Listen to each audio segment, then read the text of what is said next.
সুদ খুব মজা লাগে না? তো সুদ নিয়ে কিছু কথা আমরা শুনবো, রাজি আছেন তো? সবাই রাজি?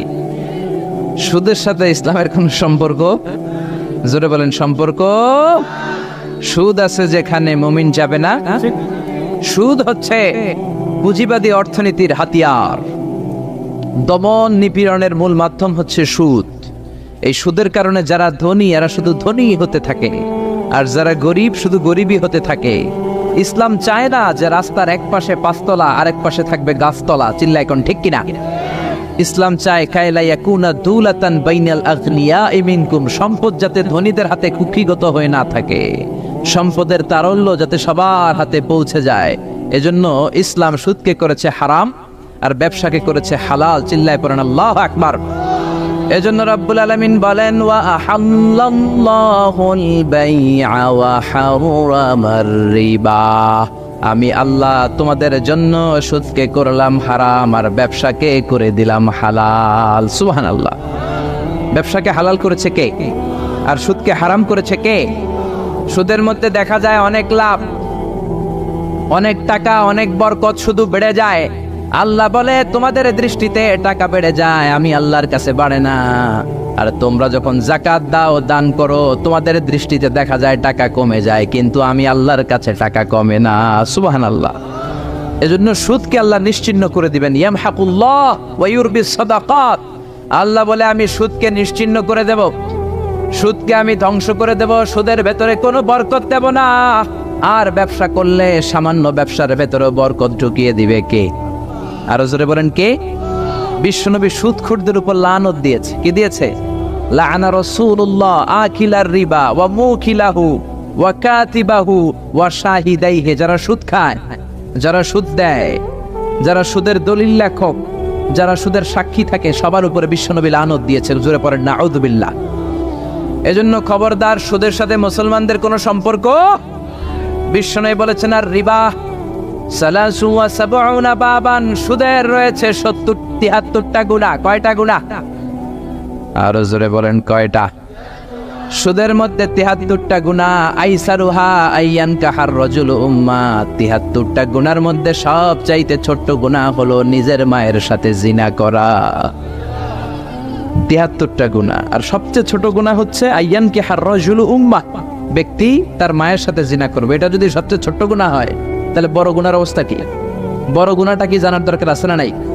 আল্লাহ সেটাও বলে দিলেন, ফাআযানু বিহারবিম মিনাল্লাহি ওয়া রাসূলিহি, সুদের সবচেয়ে ছোট গুনাহ মায়ের সাথে জিনা করা, আর সুদের সবচেয়ে বড় গুনাহ আল্লাহর সাথে যুদ্ধ করা। করবেন নি? পারা যাবে না আল্লাহর সাথে যুদ্ধে? সে আল্লাহ কবে থেকে ক্ষমতায় বসা, এখন তো আল্লাহ বুড়া হয়ে গেছে। হ্যাঁ, আল্লাহর ক্ষমতা কি আগের মতো আছে? জোরে বলেন আছে?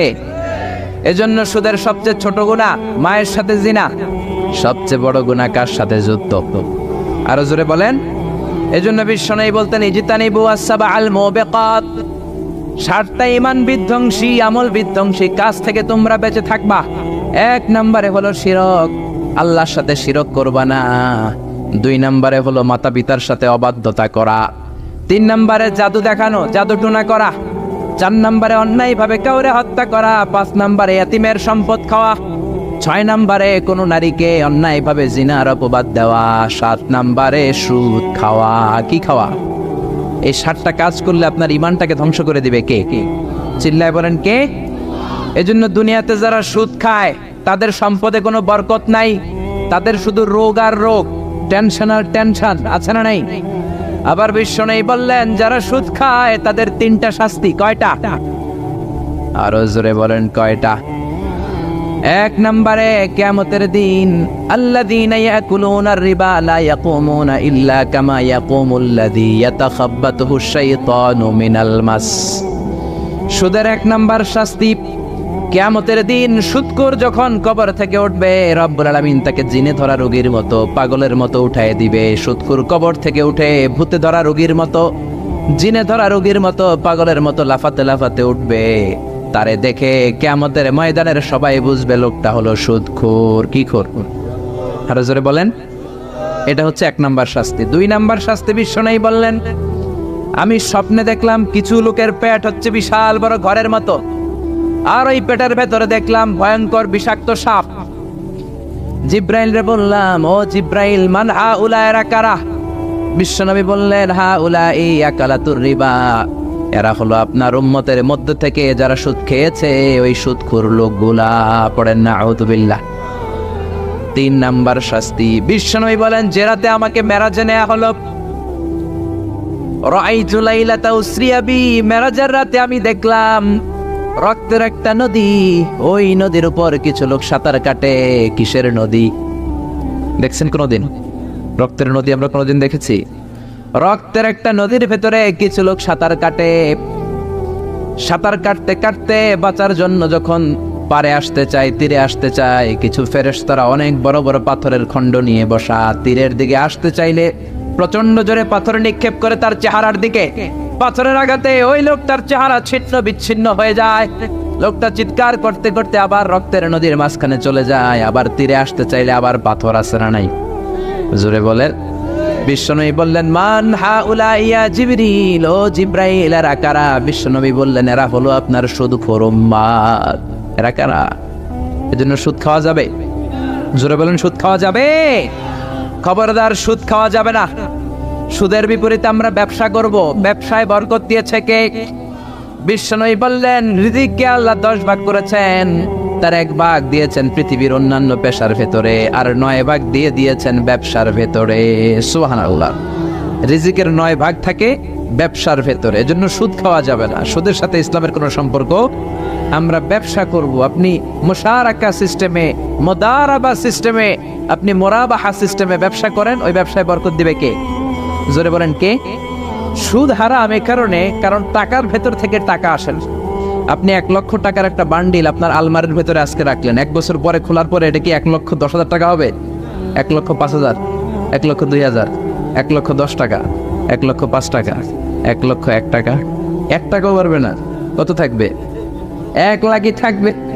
কারণ টাকার ভেতর থেকে টাকা আসে না। টাকার ভেতর থেকে টাকা আসে যখন ওই টাকার সাথে শ্রম যুক্ত হয়, যখন টাকার সাথে কষ্ট যুক্ত হয়, যখন টাকার সাথে মেধা যুক্ত হয়। ঠিক কি না? তো আপনি টাকা দিয়ে কেমন করে টাকার ভেতর থেকে টাকা নেন? এটা হারাম। হয়তো আপনাকে ব্যবসা অংশগ্রহণ করতে হবে, লাভ লস দুইটাতে অংশগ্রহণ করতে হবে, রিস্কও থাকবে। আপনি ব্যবসায় টাকা দিয়ে শুধু লাভ নিলেন, লস নিলেন না, এটাই সুদ। ঠিক কি না? আপনার লাভও নিতে হবে, লস নিতে হবে, ঝুঁকিও নিতে হবে। এইটার নাম হলো ব্যবসা। হয় আপনি ব্যবসা করবেন, তা না হলে আপনি কর্জে হাসানা দিবেন। কি দিবেন? কর্জে হাসানা দিলে ওই ব্যক্তির মর্যাদা বাড়িয়ে দেয় কে? চিল্লায় বলেন, কে? 3 সিস্টেমে ব্যবসা করবেন। কয় সিস্টেমে? সবাই বলেন, আরো জোরে বলেন। 1 নাম্বার হচ্ছে মুশারাকা সিস্টেম। মুশারাকা, পার্টনারশিপ।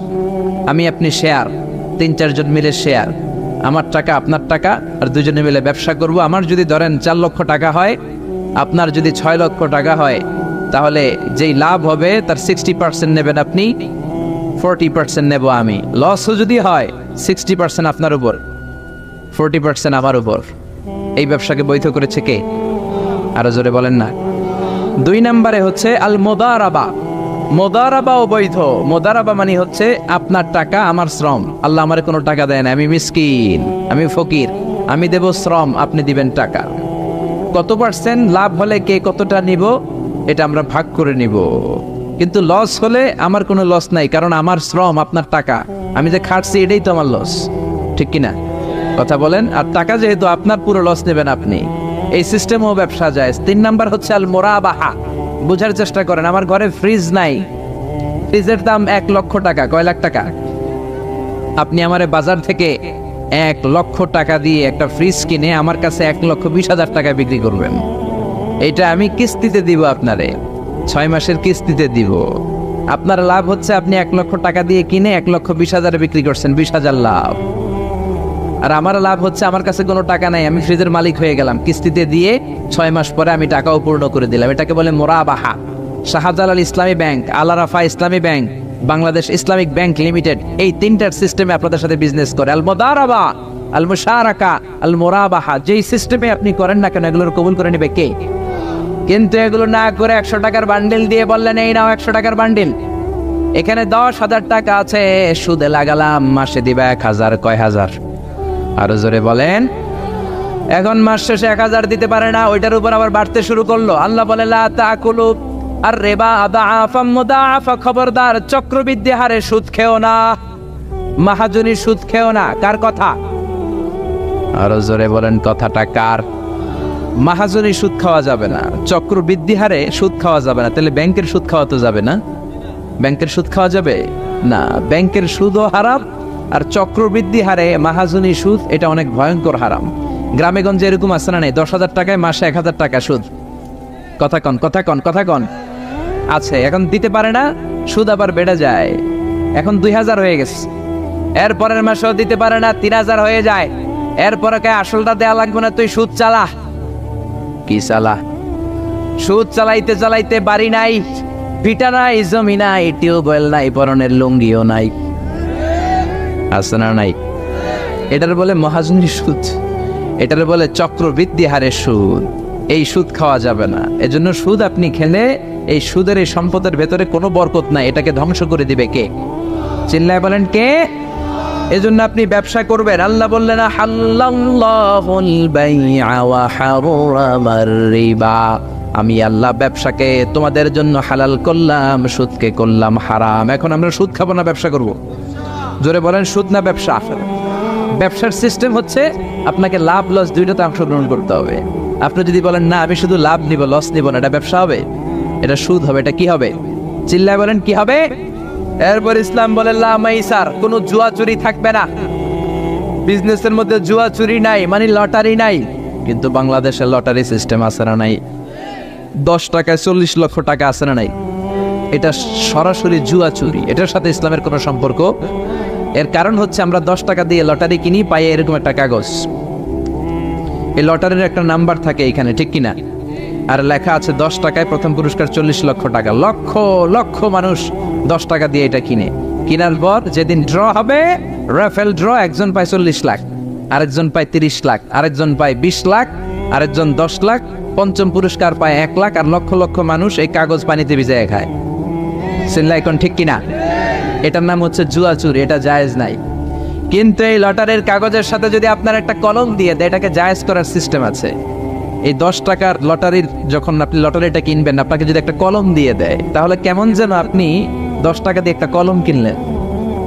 এটা ব্যবসা, এটা হচ্ছে ব্যবসার সুরত, এটা জায়েজ আছে না নাই?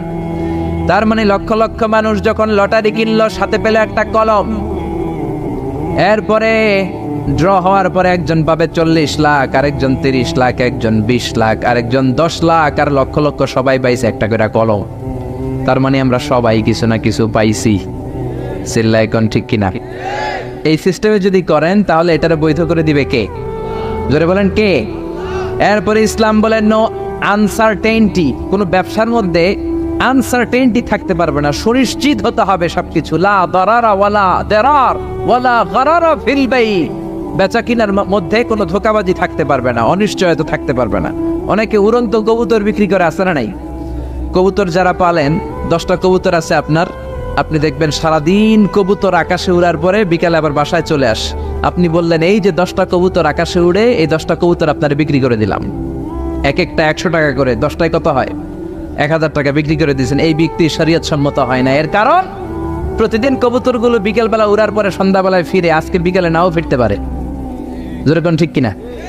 আজকে 10টা কবুতর যদি অন্যদিকে চলে যায়, 1000 টাকা নিয়ে কিলাকিলি আছে না নাই?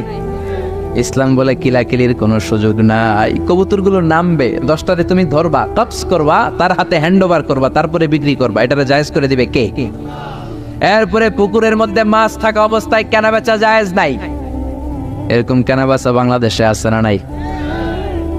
আন্দাজে মানুষে শখের বসে কিনে ফেলে, পুকুরের মধ্যে বুদবুদ করতেছে, ভাবতেছে হাজার হাজার মাছ কিনছে, 10 লক্ষ টাকা দিয়ে কিনে ফেলছে। কই মাছের পুকুর, উঠায় দেয় 20 কেজি কই আর 50 কেজি কাঁকড়া আর 70 কেজি ব্যাং, আছে না নাই? এরপরে কিলাকিলি আছে না নাই? এজন্য ইসলাম বলে না, কবুতরটা হাতের মধ্যে কবজ করার পরে যেমনি বিক্রি করলাম, মাছগুলাও জাল দিয়ে তোলো, তারপরে গনে গনে বিক্রি করো, কবুল করে নেবে কে? গাভীর ওলানের মধ্যে দুধ রেখে বিক্রি করা জায়েজ নাই। ওলান এত ফিলা গেছে, এরকম এটা মনে হচ্ছে যে 20 কেজি, দহন করার পরে পাওয়া গেছে 5 কেজি, এরকম আছে না নাই? কারণ এটা দুধের কারণেও ফুলতে পারে, টিউমারেও ফুলতে পারে, ঠিক কিনা? এজন্য ইসলাম বলে লা গারারা ফিল ইসলাম, ইসলামে কোনো গারারা নাই, ধোঁকাবাজি নাই, আনসার্টেনটি নাই, অনিশ্চয়তার মধ্য দিয়ে হাওয়ার মধ্যে কোনো বিজনেস নাই। আগে জিনিসটা তোমার হাতে নাও, তারপরে বিক্রি করো, কবুল করে নিবে কে? শেয়ার বাজার নিয়ে প্রশ্ন করে যেই প্রোডাক্টের ব্যবসা হালাল, ওই প্রোডাক্টের শেয়ারও হালাল, চিল্লায় বলেন ঠিক কিনা? এরপরে বিশ্বনবী বললেন মান গাশশানা ফালাইসা মিন্না, বেচা কিনার মধ্যে যে আমার উম্মতের মধ্যে যে অন্যকে ধোঁকা দেয় সে আমার উম্মত হতে পারে। ধোঁকাবাজির ব্যবসা বাংলাদেশে আছে না নাই? ফলের দোকানে গেলে দেখবেন চকচকে যেই সাইডটা ওই সাইডটা ক্রেতার দিকে রাখে, পচা জায়গাটা নিচের দিকে রাখে, এরকম ব্যবসায়ী আছে না নাই? বিশ্বনবী মদিনার বাজারে গমের দোকান পরিদর্শন করতে গেলেন, যে দেখলেন গমের স্তূপ, বিশ্বনবী গমের ভেতরে হাত ঢুকায়া দিলেন। উপরে দেখা যায় শুকনা গম, ভিতরে দেখা যায় ভিজা গম। বিশ্বনবী বললেন মান গাশশানা ফালাইসা মিন্না, যে আমাদেরকে ধোঁকা দেয় সে আমাদের উম্মত নয়। The person who deceives us is not among us, যে আমাদেরকে ধোঁকা দেয় সে আমাদের উম্মত হতে পারে, চিল্লায় বলেন উম্মত হতে পারে। এজন্য এই ধোঁকাবাজি করে কোনো ব্যবসা করা যাবে? জোরে বলেন। আর সুদের সাথে আমাদের কোনো সম্পর্ক? চিল্লায় বলেন সম্পর্ক। সুদকে ধ্বংস করে দিবে কে? আর ব্যবসায় বরকত ঢুকিয়ে দিবে কে? বরকতে বিশ্বাস করেন তো? বিশ্বাস করেন? অল্পের ভেতরেও বরকত হতে পারে, 1000 কোটি টাকার মধ্যেও বরকত নাও থাকতে পারে, চিল্লায় বলেন ঠিক কিনা? এজন্য আজ থেকে সুদের সাথে আমাদের কোনো সম্পর্ক নেই, আমরা ব্যবসা করব মুশারাকা সিস্টেমে, মুদারাবা সিস্টেমে, মুরাবাহা সিস্টেমে ব্যবসা করব। অল্প প্রফিট হলো এটার মধ্যে বরকত দিবে কে? আরো জোরে বলেন কে? আর সুদের ব্যবসা করবেন না তো? কারা কারা আজকে থেকে সুদের কোনো ব্যবসার সাথে জড়িত থাকবেন না? 2 হাত উঁচু করে আমার আল্লাহর দেখা। আল্লাহ আমাদের হাতগুলোকে তুমি কবুল করো, চিল্লায় পড়েন আমিন। সুদের আলোচনা ভালো লাগতেছে না? না একেবারে উপরে এসে পড়ছে না? সুদের সাথে ইসলামের কোনো সম্পর্ক নাই। আল্লাহ সুদ থেকে আমাদেরকে বাঁচাক, আল্লাহ আমাদের হালাল রিজিকে বরকত দিক। আরো জোরে পড়েন আমিন। আমি আমার খুতবার শুরুতে সূরাতুল বানী ইসরাইলের ছোট্ট একটা আয়াত তেলাওয়াত করেছি। আসুন এই আয়াতের আলোকে আপনাদের সাথে কিছু কথা শেয়ার করি, যদি আপনারা মনোযোগী হন। শুনবেন শুনবেন শুনবেন শুনবেন। রব্বুল আলামিন বলেন ওয়াকাদা রাব্বুকা আল্লা তা'বুদু ইল্লা ইয়্যাহু ওয়া বিল ওয়ালিদাইনি ইহসানা। আল্লাহ বললেন গোলাম আমার ফয়সালা 2টা, এই 2টা ফয়সালা হলো স্পেশাল ফয়সালা, অনড় ফয়সালা। এই ফয়সালার কোনো নড়চড় নাই, এই ফয়সালার কোনো পরিবর্তন নাই। প্রথম ফয়সালাটা হলো আল্লাহ তা'বুদু ইল্লা ইয়্যা, ইবাদত হবে একজনের, তিনি কে? আল্লাহ ছাড়া অন্য কারো ইবাদত করা যাবে? আবার আল্লাহ ডেকে বললেন গোলাম জিন জাতি মানব জাতি এই 2টা জাতিকে আমি সৃষ্টি করেছি শুধু আমার ইবাদতের জন্য, ঠিক কি না? ওয়ামা খালাকাতুল জিন্না ওয়াল ইনসা ইল্লা লিয়াবুদুন, আমি জিন জাতি আর মানব জাতিকে কোনো কাজের জন্য তৈরি করি নাই, কোনো উদ্দেশ্যে বানাই নাই, শুধুমাত্র কেবলমাত্র একমাত্র আমি আল্লাহর ইবাদতের জন্য বানিয়েছি। কার কথা? আরো জোরে বলেন কার? আল্লাহ ছাড়া কারো ইবাদত করা যায় না। এই পৃথিবীতে যত নবী এসেছে, এই পৃথিবীতে যত রাসূল এসেছে, সব নবী রাসূলের একটাই দাওয়াত ছিল, তোমরা ইবাদত করবে একজনের, তিনি কে? ইয়া কওমি ইবুদুল্লাহা মা লাকুম মিন ইলাহিন গায়রু, ও আমার কওমের লোকেরা, ও আমার স্বজাতির লোকেরা, এক আল্লাহ ছাড়া অন্য কারো ইবাদত করো না। জিকির করতে হবে একজনের, চাইতে হবে একজনের কাছে, সেজদা দিতে হবে একজনকে, তিনি কে? আল্লাহ ছাড়া কাউরে সেজদা দেয়া যাবে? আমাদের দেশে মাজারে যে সেজদা আছে না নাই, এই মাজারের নামে যে ভণ্ডামি, এটার সাথে ইসলামের কোনো রিলেশন আছে? সম্পর্ক আছে? এই ভণ্ডামির সাথে ইসলামের কোনো সম্পর্ক? দো দিল বান্দা কালমা চোরে, না পায় শ্মশান না পায় ঘরে, দিন থাকিতে আয়রে পথে ছাইড়া দে ভণ্ডামি ভণ্ডামি ভণ্ডামি ভণ্ডামি, ছাইড়া দে ভণ্ডামি, ঠিক কি না? নামাজ রোজা করে না, ইবলিস শয়তানের নানা, এরকম আছে না নাই? নামাজ রোজা করে না, ইবলিশ শয়তানের নানা, ধর্মের একখান খুঁটি ধইরা কয়দিন করবা হয়রানি। ভণ্ডামি ভণ্ডামি ভণ্ডামি, ছাইড়া দে ভণ্ডামি, ঠিক কিনা? এই জন্য ভণ্ডামির সাথে যারা জড়িত আছো, ভণ্ডামি ছেড়ে দাও, আল্লাহওয়ালা হয়ে যাও। তোমার জীবনে বরকত দিবে কে? তোমার জন্য জান্নাতের দরজা খুলে দিবে কে? এজন্য রব্বুল আলামিন বলেন, ওয়াকাদা রাব্বুকা আল্লা তা'বুদু ইল্লা ইয়্যা ওয়া বিল ওয়ালিদাইনি ইহসানা। আমি আল্লাহর প্রথম ফয়সালা, ইবাদত হবে শুধুমাত্র কেবলমাত্র একজনের, তিনি কে? আমরা প্রত্যেক নামাজে সূরাতুল ফাতিহায় আল্লাহরে বলি, আল্লাহ ইহদিনাস সিরাতাল মুস্তাকিম, ও আল্লাহ আমাদেরকে সহজ সরল পথ দেখাও, সিরাতুল মুস্তাকিম দাও। আল্লাহ বলেন, আনি'বুদুনি হাযা সিরাতুম মুস্তাকিম, আমি আল্লাহর ইবাদত করো, এটাই সিরাতুল মুস্তাকিম। আল্লাহু আকবার। আপনি যদি আল্লাহর ইবাদত করেন তাহলে আপনি বুঝবেন যে আপনি সিরাতুল মুস্তাকিমের উপর আছেন। আর যদি বুঝেন আল্লাহর ইবাদত ছেড়ে আপনি অন্যদিকে দৌড়াচ্ছেন, তার মানে হলো আপনি সিরাতুল মুস্তাকিমের উপর থাকার সৌভাগ্য অর্জন করতে পারেন নাই। চিল্লায় কোন ঠিক কি না? এজন্য আল্লাহ বললেন, আল্লাহর ফয়সালা কয়টা? আরো জোরে বলেন, কয়টা? এক নাম্বার ফয়সালা, ইবাদত হবে শুধু একজনের, তিনি কে? এই ফয়সালার সাথে সবাই একমত? দ্বিমত কেউ নাই? কেউ নাই? দু একজন থাকতে পারে, কেউ নাই। আল্লাহ বললেন, আমার প্রথম ফয়সালা, ইবাদত হবে শুধু আমি আল্লাহর। দুই নাম্বার ফয়সালা, ওয়া বিল ওয়ালিদাইনি ইহসানা, ইহসান হবে মাতা পিতার সাথে, মানে ভালো আচরণ হবে মাতা পিতার সাথে। বুঝা গেল, ইবাদত হবে আল্লাহর, ইহসান হবে মাতা পিতার। আল্লাহর সাথে, আল্লাহর জন্য আপনি ইবাদত করবেন, আর মাতা পিতার প্রতি আপনি ইহসান করবেন। ইহসান মানে সদাচরণ, ইহসান মানে খেদমত, ইহসান মানে তাদের জন্য খরচ করা, ইহসান মানে আপনার সব সম্পদ তাদের পায়ের সামনে, আপনার সব ক্ষমতা তাদের পায়ের সামনে বিলিয়ে দেয়া, বিছিয়ে দেয়া। চিল্লায় এখন ঠিক কিনা? এজন্য আল্লাহ বললেন, আমার দুই নাম্বার ফয়সালা, ওয়া বিল ওয়ালিদাইনি ইহসানা, মাতা পিতার সাথে ইহসান করবা। আমরা বললাম, আল্লাহ আপনার জন্য ইবাদত হবে, এটা আমরা বুঝলাম, মাতা পিতার সাথে ইহসান কেমন করে হবে এটা আমরা বুঝলাম না। আল্লাহ বললেন, ইহসান কাকে বলে যদি না বোঝো তাহলে বুঝে নাও, ইম্মা ইয়াবলুগান্না ইনদাকাল কিবারা আহাদুহুমা আও কিলাহুমা ফালা তাকুল লাহুমা উফ। আল্লাহ নিজেই ইহসানের ব্যাখ্যা দিচ্ছেন।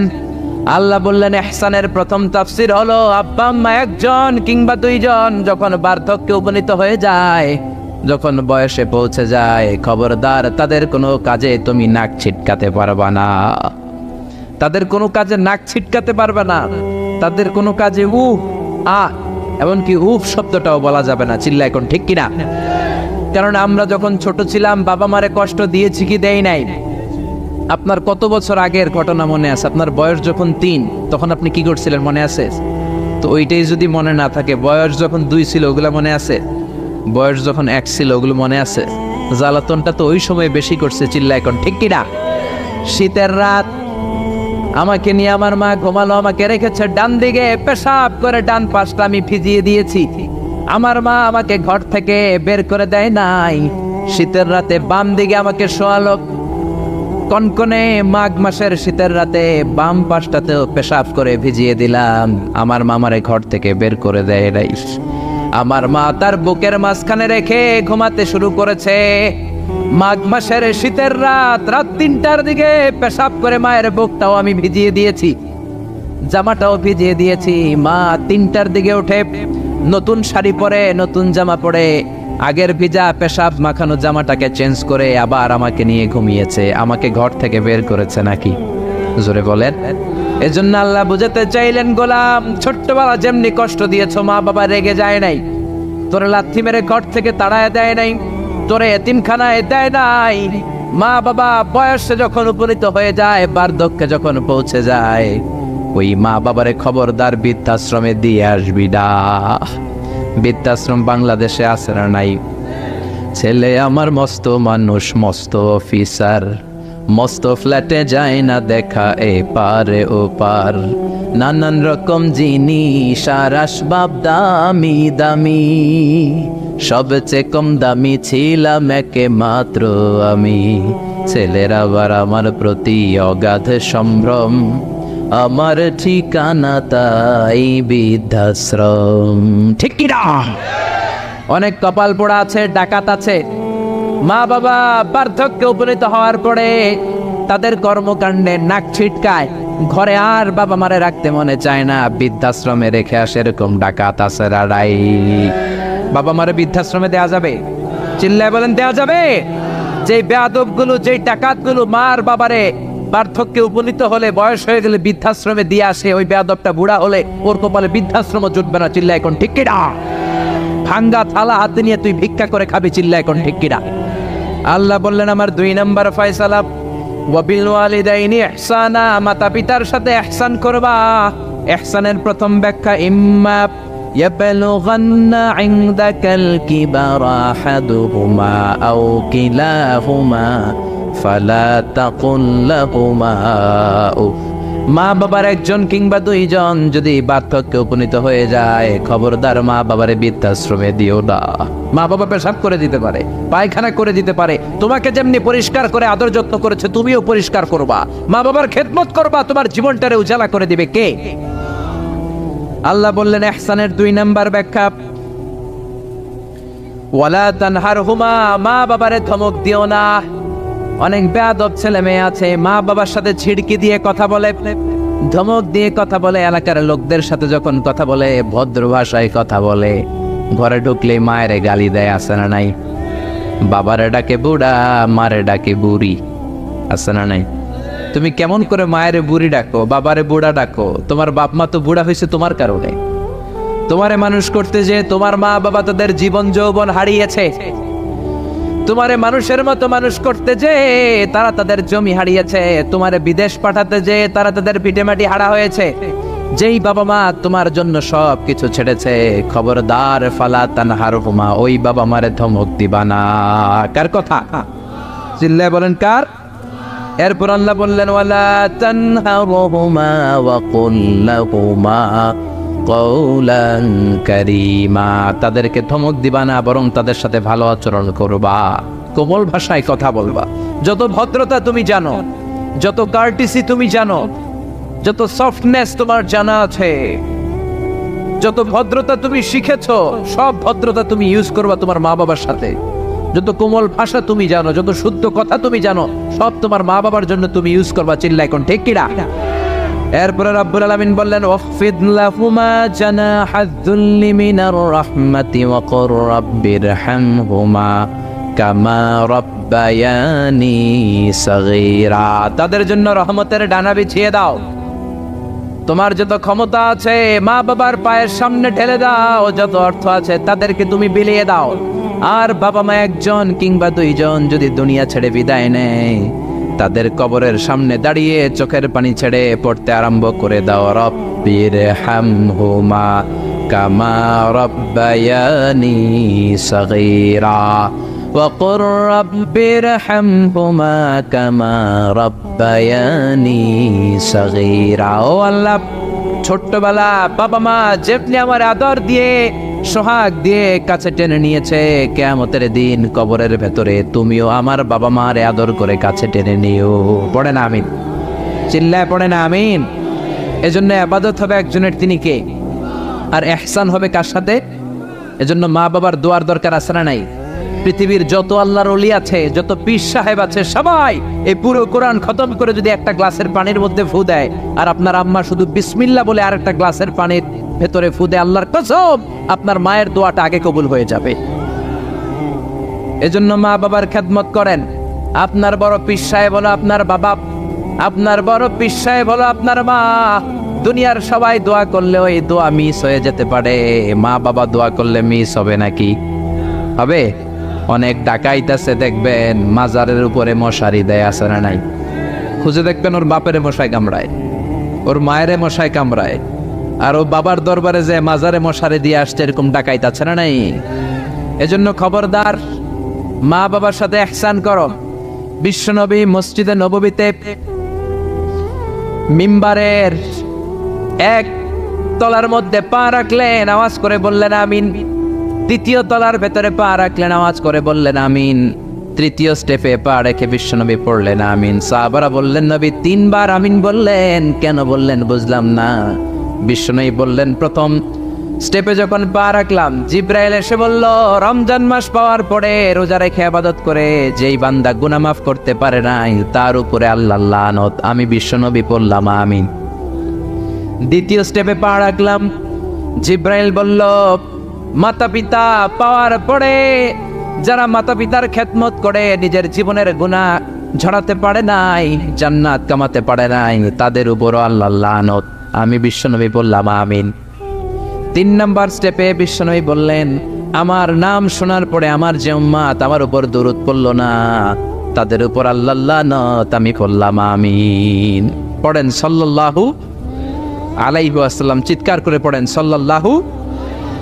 এজন্য মাতা পিতার খেদমতের দরকার আছে না নাই? গোটা বিশ্বটা একদিকে, মায়ের দোয়া আরেকদিকে, চিল্লায় বলেন ঠিক কিনা? আপনি বুলেট মারলে বুলেট মিস হতে পারে, ড্রোন হামলা করলে মিস হতে পারে, মায়ের দোয়া মিস হবে? জোরে বলেন মিস হবে? এক সাহাবী বলল নবী আইয়ুল আমালে আফদাল, সবচেয়ে সেরা আমল কোনটা? বিশ্বনবী বললেন সবচেয়ে সেরা আমল হলো আসসালাতু ফি ওয়াক্তিহা, সময় মতো নামাজ পড়া। 2 নম্বরে বললেন বিররুল ওয়ালিদাইন, মাতা পিতার খেদমত করা। 3 নম্বরে বললেন আল জিহাদু ফি সাবিলিল্লাহ, আল্লাহর রাস্তায় জিহাদ করা। তার মানে পৃথিবীর শ্রেষ্ঠতম 3টা আমলের মধ্যে মাতা পিতার খেদমতের আমলটাও আছে রাডাই। মাতা পিতার খেদমত এটা সবচেয়ে ভালো আমল। আরেক হাদিসে বিশ্বনবী বললেন এটা জিহাদের চেয়ে বেশি সওয়াবওয়ালা। এক সাহাবী বললেন নবী আস্তাযিনুকাল জিহাদ, আমি জিহাদে যেতে চাই, অনুমতি দেন। বিশ্বনবী বললেন তোমার বাবা মা কেউ বেঁচে আছে নাকি? সাহাবী বললেন বেঁচে আছে। বিশ্বনবী বললেন ফাফিহিমা ফাজাহিদ, যাও বাবা মার খেদমত শুরু করে দাও। বাবা মার খেদমত করলে ঘরে বসেই জিহাদের সওয়াব পাবা, ঘরে বসেই জিহাদের সওয়াব পাওয়া যাবে। রিদার রাব্বি ফি রিদাল ওয়ালিদ ওয়া সাকাতুহু ফি সাকাতিল ওয়ালিদ, বাবা মা খুশি তো আরশের মালিক খুশি, বাবা মা না খুশ তো আরশের মালিকও না খুশ। চিল্লা এখন ঠিক কিনা? এজন্য বিশ্বনবী বলতেন তোমাদের প্রত্যেকের ঘরের ভেতরে 2টা জান্নাত আছে, কারণ জান্নাতে 2টা স্পেশাল দরজা আছে। একটা দরজার নাম হলো আল আব মানে আব্বা, আরেকটা দরজার নাম হলো আল উম মানে আম্মা। একটা দরজার নাম বাবা, আরেকটার নাম মা। এজন্য বিশ্বনবী বলেন এই 2টা দরজার সাথে তোমরা কি আচরণ করবা তোমাদের ডিসিশন। ওমা জান্নাতুকা ওয়া নারুক, বাবা মাই তোমার জান্নাত, বাবা মাই তোমার জাহান্নাম। বাবা মার সাথে ভালো আচরণ করলে 8টা জান্নাতের দরজা তোমার জন্য খুলে দিবে কে? আর খারাপ আচরণ করলে জাহান্নাম আছে না নাই? তোমার বাবা মা যদি কাফের হয়, হিন্দু হয়, বৌদ্ধ হয়, তারপরও ভালো আচরণ করবা, ঠিক কি না? বাংলার জমিনে এরকম অনেক হিন্দু ফ্যামিলি আছে, হিন্দু ইয়াং ছেলে মুফাসসিরে কোরআনের তাফসীর শুনে হাতে হাত রেখে কালিমা পড়ে মুসলমান হয়ে গেছে, আছে না নাই? কিন্তু মা তো মুসলমান হয় নাই, বাবা তো মুসলমান হয় নাই, বাপ মা হিন্দুই রয়ে গেছে। তো বাপ মা হিন্দু, ছেলে মুসলমান, তুমি কি মা বাবার সাথে খারাপ আচরণ করতে পারবা? কথা বলেন। মা বাবা হিন্দু হোক, নাস্তিক হোক, বৌদ্ধ হোক আর খ্রিস্টান হোক, মা বাবার দোয়া নিতে হবে, আশীর্বাদ নিতে হবে। চিল্লা এখন ঠিক কিনা? বিশ্বনবী শালী নাম কি বলেন তো? কেউ জানেন বিশ্বনবী শালীর নাম কি? আসমা। মাশাআল্লাহ, আসমা বিনতে আবি বকর বিশ্বনবী শালী। উনি মুসলিমা কিন্তু উনার মা ছিল মুশরিকা। বিশ্বনবীরে বললেন নবী আমি মুসলিমা কিন্তু আমার মা মুশরিকা কাফেরা, এখন আমি কি করব? আমার মায়ের সাথে কি ভালো আচরণ করব নাকি? বিশ্বনবী বললেন খবরদার, মা মুশরিক হোক কাফের হোক তারপরেও তোমার মা, ঠিক কি না? সিলিহা, দোয়া দাও, ভালো আচরণ করো, সম্পর্কটারে মিলায় রাখো, তোমার জান্নাতে ঢুকাই দিবে কে? 3 জিনিসের দিকে তাকালেই সওয়াব। 3টা জিনিসের দিকে তাকানোর সাথে সাথে আপনার আমলনামায় সওয়াব দিবে কে? 1 নাম্বার নাযার ইলাল কোরআন, কোরআনের দিকে যখন নজর করে তাকাবেন আপনার আমলনামায় সওয়াব দিবে কে? সুবহানাল্লাহ কইতে মনে চায় না? 2 নম্বরে কাবা, কাবার দিকে তাকালে সওয়াব দেয় কে? 3 নম্বরে নাযার ইলা ওয়াজহিল ওয়ালিদাইন, মাতা পিতার চেহারার দিকে নজর করে তাকালে সওয়াব দেয় কে? এজন্য বিশ্বনবী বললেন সালাসু দাওয়াতিন মুস্তাজাবাত, তিন ব্যক্তির দোয়া কোনোদিন আল্লাহ ফিরায় না।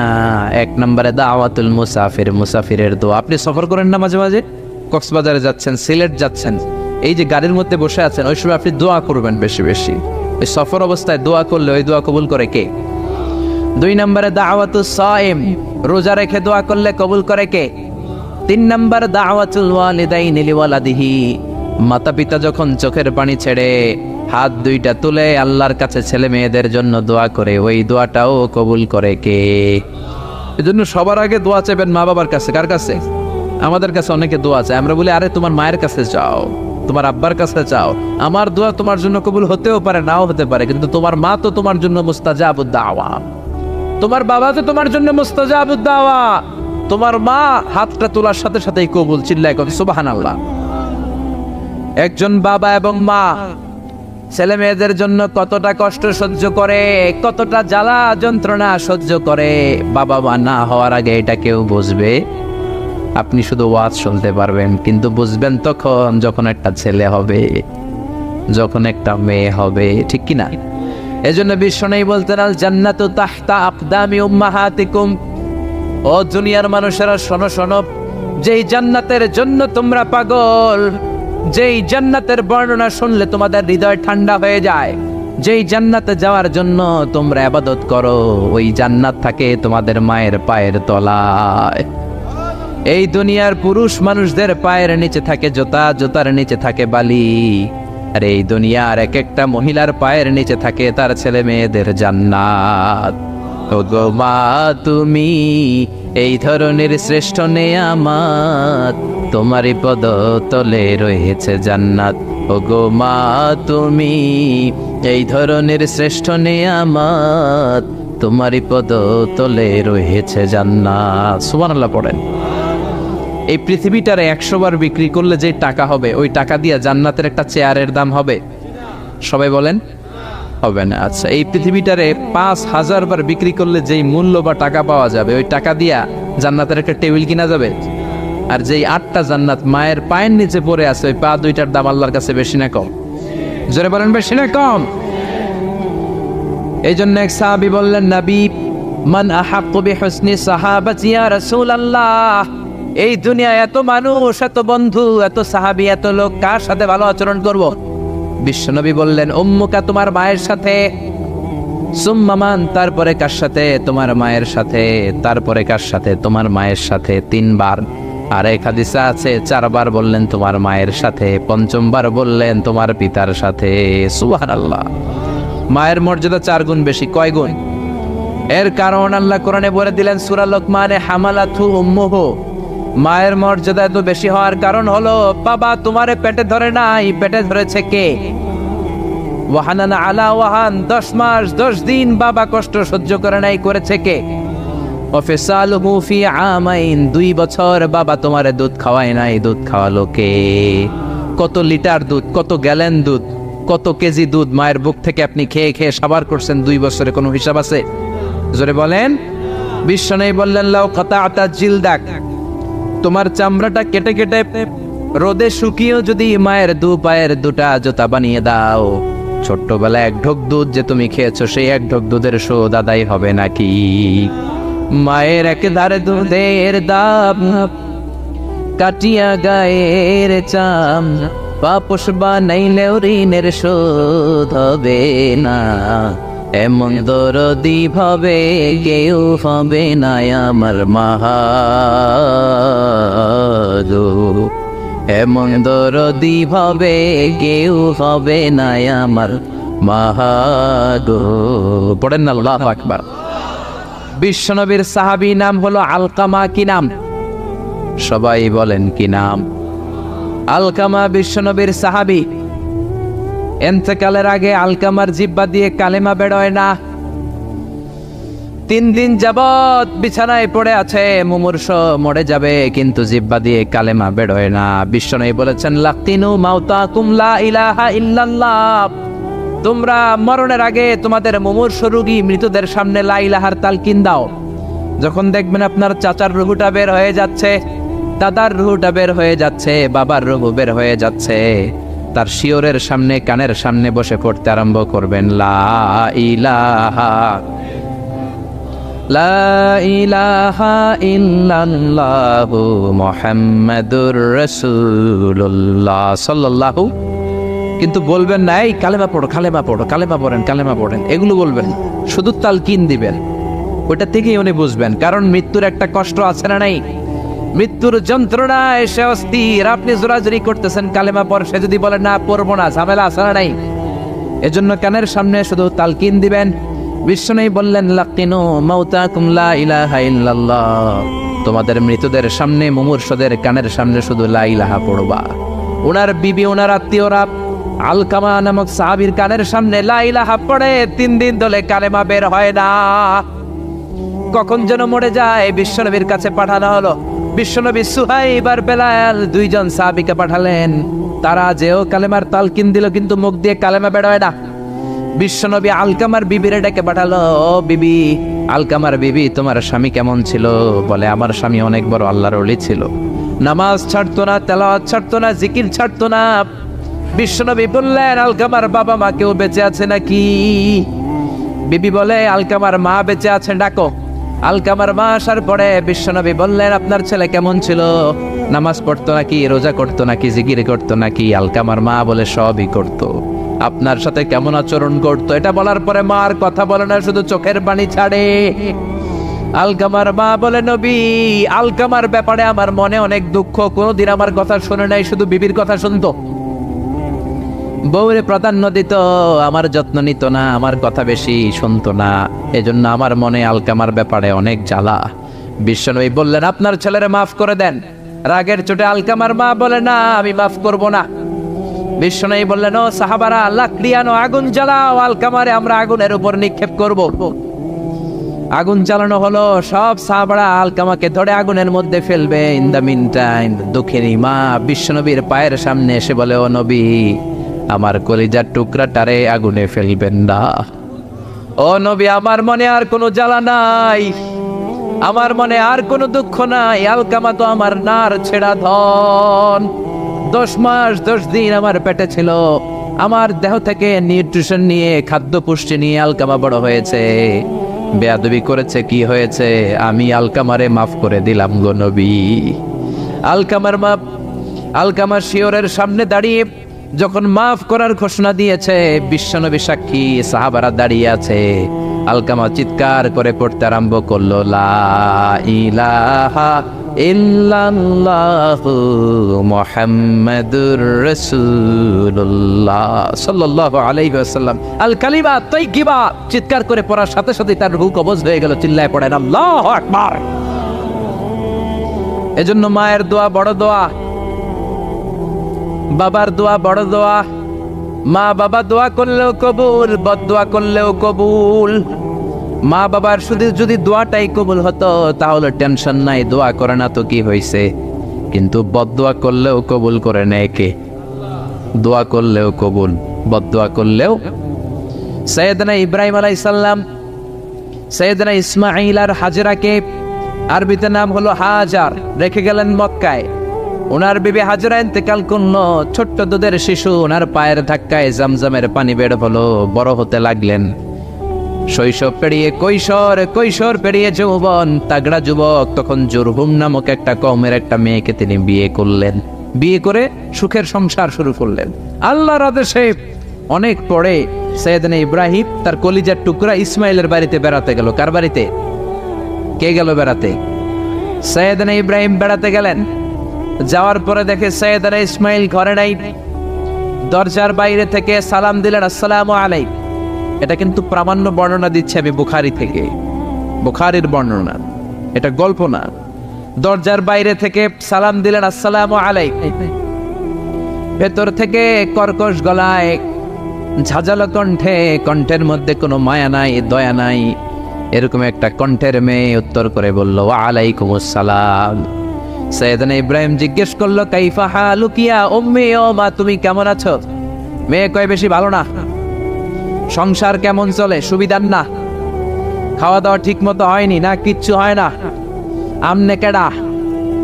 সাইয়েদনা ইব্রাহিম বলে, আমি কে তোমার জানার দরকার নাই।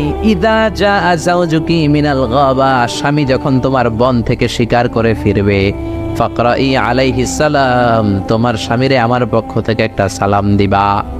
ও মুরিহিয়া ইয়াগাইরা আতাবাতা বাবিহি, বলবা ঘরের দরজার চৌকাঠটা যেন পাল্টে ফেলে। সাইয়েদনা ইব্রাহিম চলে গেলেন। বিকেলবেলা জঙ্গল থেকে শিকার করে সাইয়েদনা ইসমাইল ঘরে ফিরলেন। ঘরে ফেরার পর বিবি বলে, একটা বুড়া আইছিল। বুড়া কে আইছিল? সাইয়েদনা ইসমাইল বলে, বুড়া? বুড়া মানুষ আবার আমার ঘরে আসবে কেন? কেন আসছে? আপনারে সালাম দিছে। ওয়ালাইকুম আসসালাম। আর কি বলছে? বলেছে আপনি যেন ঘরের দরজার চৌকাঠ পাল্টে ফেলেন। ও মিয়া, চোর বোঝে চোরের সিগন্যাল, পুলিশ বোঝে পুলিশের সিগন্যাল, নবী বোঝে নবীর সিগন্যাল, ঠিক কিনা? সাইয়েদনা ইসমাইল তো বুঝে ফেললেন, কিরে ঘরের দরজার চৌকাঠ পাল্টে ফেলো, এরকম রূপক কথা, মেটাফরিক্যাল ইঙ্গিত দুনিয়ার সাধারণ মানুষ দিতে পারে না। চিৎকার দিয়ে বিবিরে বললেন, ও কপাল পুড়ি, তুই কি করলি? নিজের কপাল পুড়লি, নিজের কপালে নিজে কোরাল দিলি। যেই লোকটারে বুড়া বুড়া বলে সম্বোধন করলি, ওই লোকটার কেউ নয়, আমার জন্মদাতা পিতা, এই জামানার সবচেয়ে বড় পয়গম্বর ইব্রাহিম খলিল। আমার বাবা যে সিগন্যাল দিয়েছে, এটা তো গ্রিন সিগন্যাল না, এটা রেড সিগন্যাল। তার মানে তোর তালাক দিতে বলেছে, get out, get out, divorce, তালাক দিয়ে দিলাম, যা। আপনার আব্বাও যদি বলে তোমার বউরও তালাক দিয়ে দাও, দিয়ে দিবেন নাকি? এবার দিয়ে দিয়েন না। আপনার বাবাও বাবা, ইসমাইলের বাবা ইব্রাহিমও, কথা বলেন। সাইয়েদনা ইব্রাহিম ছিলেন আল্লাহর জালিল কাদের পয়গম্বর। আকাশ থেকে ওহী আসলে নবীরা কথা বলে, মন গড়া নবীরা কিছু বলে না। আপনার বউকে যদি আপনার বাবা বলে তোর বউরে তালাক দে, দিয়ে দিয়েন না। আবার কি করবেন? বুঝাবেন, বাবারও বুঝাবেন, বিবিরও বুঝাবেন, ঘরের ভিতরে সংলাপ করবেন, সমঝোতা করবেন। আমাদের দেশের দুই নেত্রী সংলাপ করে না তো কি হয়েছে? আমরা করব, আমরা ঘরে ঘরে সংলাপ করব, সমঝোতা করব, ঠিক কিনা? মিলায়ে দিবেন, মিলায়ে দিলে বরকত আসরা নাই। কেউ ঝগড়া লাগলে মিলাবেন, মারামারি লাগলে মিলাবেন। কেউ যদি আরেকজনরে মারতে যায়, উদ্ধত হয়, মিলায়ে দিবেন। যারা মিলায়ে দেয় তাদের মর্যাদা বাড়ায় দেয় কে? কিন্তু সমাজের কিছু দুষ্ট চরিত্রের লোক আছে, দুইজন যদি মারামারি লাগে আরো লাগায়া দেয়, আছে না নাই? আগুন লাগলে আপনারা কি ডালেন? অনেকে তেল ডালে, আছে না নাই? এখন আগুন লাগলে কি তেল ডালবেন না পানি ডালবেন? মিলায়ে দিবেন। বউরেও বুঝাবেন, বাবারও বুঝাবেন, দুইজনরে বুঝায় আস্তে ধীরে আগাবেন। তালাক তো অনেক পরের কথা। ইসলামের দেয়া অনুশাসন যদি আমরা মেনে চলি, কোনোভাবেই তালাক হবে না। স্বামীকে আল্লাহ কিছু দায় দায়িত্ব দিয়েছেন, স্ত্রীকে আল্লাহ কিছু দায় দায়িত্ব দিয়েছেন। এই দুইটা দায়িত্ব যে কত গুরু দায়িত্ব, গোটা বিশ্বব্যাপী এই দায়িত্বের মধ্য দিয়ে বিশ্বটা চলে। পৃথিবীর প্রথম স্বামী ছিলেন সাইয়েদনা আদম, পৃথিবীর প্রথম বউ ছিল হাওয়া। সেখান থেকে স্বামী স্ত্রীর এই জীবন আছে না নাই? স্বামী আর স্ত্রী বানায় যেজন মিস্ত্রি, সে বড় আজব কারিগর, ঠিক কিনা? স্বামী আর স্ত্রী বানায় যেজন মিস্ত্রি, সে বড় জটিল কারিগর। এজন্য এই সম্পর্কটা বড় ভয়ঙ্কর সম্পর্ক, এটাকে মিলিয়ে রাখতে হবে। তালাকের সিস্টেম হচ্ছে, প্রথমে আপনি ফাইদুহুন্না, কোরআন বলে আপনি প্রথমে স্ত্রীকে ওয়াজ করবেন। ঝগড়া হলে কি করবেন? ঘরে ওয়াজ নাই, আছে মারামারি আর কিলাগিলি। ওয়াজ করবেন, ওয়াজেও কাজ হচ্ছে না, বুঝানোর চেষ্টা করবেন, বুঝে না। এরপর আল্লাহ বললেন, ওয়াহজুরুহুন্না ফিল মাদাজি', বিছানা আলাদা করে দাও, তুমি এক রুমে ঘুমাবা, তোমার বিবিরে দিবা আরেক রুম। কিছুদিন বিচ্ছেদ চললে ওই বিবির অন্তরে ভালোবাসা তৈরি করে দিবে কে? সুবহানাল্লাহ পড়েন। এখন ওয়াজ করলেন, বুঝাইলেন, বুঝে না। বিছানা আলাদা করলেন, তাও শোনে না। এবার ওয়াদরিবুহুন্না, কোরআন বলল বউরে শাসন করো। অনেকে বলে বউরে পিটাও, না, পিটানোর কথা বলে নাই। ওয়াদরিবুহুন্না মানে তাদেরকে শাসাও, শাসন করো। মুফাসসিররা এটার তাফসীর করতে যে হয়রান হয়েছে যে কি দিয়ে পিটাবে। কোন মুফাসসির কয় খেজুরের ছোট্ট ডালা দিয়ে এরকম বাড়ি মারবে, আর বলবে ভালো কথা কই হনস না কেন। অনেকে বলবে, অনেক মুফাসসির বলেছে মেসওয়াক দিয়ে বাড়ি মারবে। তোমার এত বোঝাই বুঝো না কেন? দুইটা ছেলে মেয়ে হয়েছে আমাদের, এত সুন্দর সংসার, হানিমুন করেছিলাম কক্সবাজারে, স্মৃতিগুলো কি তোমার মনে পড়ে না? তুমি আমার কৈতরি, তুমি আমার টুনটুনি, তুমি আমার সোনামণি, এগুলোকে বুঝাবেন। এরপরও মানে না। অনেক মুফাসসির কইছে বালিশ দিয়া পিটাইবেন, কোল বালিশ দিয়া, যাতে হাত পা না ভাঙে। ওয়াদরিবুহুন্না, অনেক ডাকাইতেছে লাড়ি দিয়া পিটায়, আছে না নাই? ইসলাম বলে না না বনিব না, না হলে প্রথম স্টেপ ওয়াজ করো, বুঝাও। 2 নম্বরে বিছানা আলাদা করে দাও, তারপরেও মানে না। 3 নম্বরে ওয়াত্রিবু হুন্না, মানে শাসন করো, যার যেরকম দরকার ওইরকম শাসন করবেন, তাতেও হয় না। তারপরে ফাবা আসু হাকামাম মিন আহলিহি হাকামাম মিন আহলিহা, এই 3টা স্টেপেও কাজ হয় না। আপনার মুরব্বিদের ডাকবেন, সালিস, মেয়ের পক্ষের মুরব্বিদের ডাকবেন, 2 পক্ষের বেআইনরা মিলে মিলছিল করে দেওয়ার চেষ্টা করবে, তাতেও কাজ হয় না। 4টা স্টেপ শেষ, 5ম স্টেপ হলো তালাক। আর আমরা দইরেই কই 3 তালাক, আছে না নাই? ওমরে ফারুকের জামানায় এক লোক তার বউরে দিছে 100 তালাক, রাগের চোটে।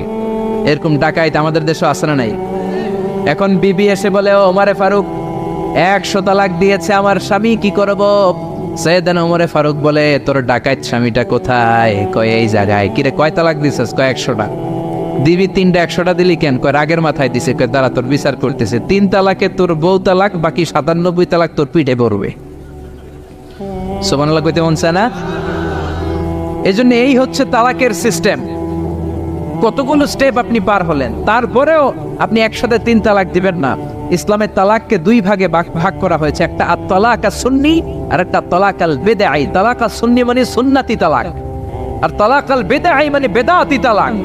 বেদাতি তালাক হচ্ছে রাগের মাথায় 3 তালাক, 14 তালাক, 22 তালাক। কিন্তু তালাক সুন্নি, সুন্নাত সম্মত তালাক হচ্ছে আপনার বিবি যখন পবিত্র, মানে যখন পিরিয়ড হচ্ছে না, ওরকম একটা পবিত্র সময় তারে আপনি তালাক দিবেন। 1 মাসের সময় আছে, একটা তালাক দিবেন, 1 মাসের ডিউরেশন, এর মধ্যে বিবির আবার নিয়ে আসতে পারবেন, কোনো সমস্যা নাই। সুবহানাল্লাহ পড়েন। 1 মাস পরেও মানে না, এরপরে দিবেন 2য় মাসের 2য় তালাক, তার মানে আরো 1 মাস, মোট কয় মাস? 2 মাস পরেও মিলমিশ হয় না, তারপরে 3য় মাসে তালাক দিলেন। এই 3 তালাক দেওয়ার পরে বিবি আবাদুল আবাদ আপনার জন্য হারাম হয়ে গেল। কত সুন্দর স্টেপ মেনটেন করে কত দূরে তালাক, আর আমরা দইরেই কই তালাক। এজন্য খবরদার। সৈয়দনা ইসমাইল বললেন, কপাল পুড়লি তুই, যারে বুড়া বলে গালি দিলি আসলে বুড়া নয়, এই লোকটাই আমার বাবা ইব্রাহিম খলিল। আমার বাবা বলেছে তোরে তালাক দিতে, গেট আউট, গেট আউট, তালাক দিয়ে দিলাম তোরে, যা ভাগ। বউ শেষ, নতুন বিয়ে করলো, নতুন সুখের সংসার। 3 বছর পর সৈয়দনা ইব্রাহিম আবার ছেলের বাড়িতে বেড়াতে আসলেন। আজকেও সৈয়দনা ইসমাইল ঘরে নাই। সৈয়দনা ইব্রাহিম আজকে সালাম দিলেন, আসসালামু আলাইকুম। সৈয়দনা ইব্রাহিম সালাম দিলেন। আজকে ঘরের ভেতর থেকে জাদুমাখা কণ্ঠে, মধুমাখা কণ্ঠে, সুরেলা কণ্ঠে একটা মেয়ে বলল, ওয়া আলাইকুমুস সালাম। সৈয়দনা ইব্রাহিম বললেন, কাইফা হালুকি ইয়া উম্মি, মা কেমন আছো? মেয়েটা বলে, আলহামদুলিল্লাহ আলা কুল্লি হাল, সব সময় আলহামদুলিল্লাহ। সব সময় কি? তোমাদের জীবন যাপন কেমন চলে? খুব ভালো চলে। তোমার স্বামী কই? বনে গিয়েছে। এবার মেয়েটা বলে, আপনি কে? সৈয়দনা ইব্রাহিম বলে, আমার পরিচয় দেব না। মেয়েটা বলে, আপনার পরিচয় না দিল আপনার সাথে কথা বলবো না। আমরা স্বামী স্ত্রী 2 জন থাকি মরুভূমির মাঝখানে, আমাদের খোঁজ খবর নেওয়ার কেউ নাই। আপনি কে? এরকম দিল দরিয়ার একজন মুরব্বী, আমাদের খোঁজ নিতে আসলেন, আপনার পরিচয়টা আপনি বলেন। সৈয়দনা ইব্রাহিম তার পরিচয় দেয় না। মেয়ে বলে, পরিচয় না দিলে আমি কথাও কই না। বাধ্য হয়ে ঘরের ভেতরে ঢুকলেন, জোর করে মেয়েটা সৈয়দনা ইব্রাহিমকে ঘরে ঢুকালেন, রুটি বানিয়ে খাওয়ালেন, গোশত খাওয়ালেন, খেজুর খাওয়ালেন, শরবত খাওয়ালেন। ও মিয়া, আগেরটাও মাইয়া, এইটাও পার্থক্য আছে না নাই? মেয়েটা বলে, আমার জন্য দোয়া করেন। সৈয়দনা ইব্রাহিম চোখের পানি ছেড়ে দোয়া করে দিলেন, মেয়েটার মাথায় হাত বুলিয়ে দিলেন, আর বললেন, ইদা জা যাওজুক মিনাল গাবা, তোমার স্বামী যখন বন থেকে আসবে, ফাকরাই আলাইহিস সালাম, তোমার স্বামীর আমার পক্ষ থেকে সালাম দিবা। ওয়া মুরিহি আইয়ুসবিতা আতাবাতা বাবিহি, আর বলবা আমি বলছি ঘরের দরজার নতুন চৌকাঠ যেন জীবনেও না পাল্টায়। ঘরের দরজার এই নতুন চৌকাঠটা যেন কোনোদিন। সৈয়দনা ইসমাইল ফিরে আসলেন। আসার পরে বিবি বলে, একজন মুরব্বী এসেছিল, নুরানি চেহারার একজন মুরব্বী। মুরব্বী শুই না, সৈয়দনা ইসমাইল তো ভয় পেয়ে গেছেন, লাফ দিয়ে উঠছে, কি মুরব্বী, কেমন আচরণ করেছিলি বল। কারণ আগের একটা তিক্ত অভিজ্ঞতা আছে না নাই? ভাবছে আজকেও কোনো গন্ডগোল হইল নাকি। বিবি বলে, না আপনি রাখবেন না, আপনি চিন্তিত হবেন না, আমি অনেক আপ্যায়ন করেছি, অনেক সাদর সম্ভাষণ দিয়েছি, উনিও আমার মাথায় হাত বুলিয়ে চোখের পানি ছেড়ে ছেড়ে আমার জন্য দোয়া করেছে, আর আপনার সালাম বলেছে, আর আপনাকে বলতে বলেছে ঘরের দরজার নতুন চৌকাটটা যেন জীবনেও কোনো দিন না পাল্টা। সৈয়দনা ইসমাইল আল্লাহু আকবার বলে চিৎকার করে উঠলেন, বিবিকে বুকে জড়িয়ে ধরলেন, বললেন, ও বিবি, তুই তো গোল্ডেন এ প্লাস। তুই কি? তুই তো গোল্ডেন এ প্লাস, তুই তো 100-তে 100 পাইলি। তোর কপালটা নুরানি হয়ে গেল, উজালা হয়ে গেল। যেই বয়স্ক লোকটা এসে এই কথাটা বলেছে, বয়স্ক লোকটার কেউ না, তোর শ্বশুর, আমার বাবা ইব্রাহিম খালিল। আর যেই কথা বলেছে, এই কথাটার মানে হলো তোরে যেন আমি তালাক না দেই, তোর হাতটা যে আমি ধরলাম, এই হাত ধরেই যেন তোরে নিয়ে জান্নাতে ঢুকে যায়। আল্লাহু আকবার। এজন্য বাবার দোয়া, মায়ের দোয়া যার জীবনের মধ্যে আছে, তার জীবনে কোনো ভয় আছে নাকি?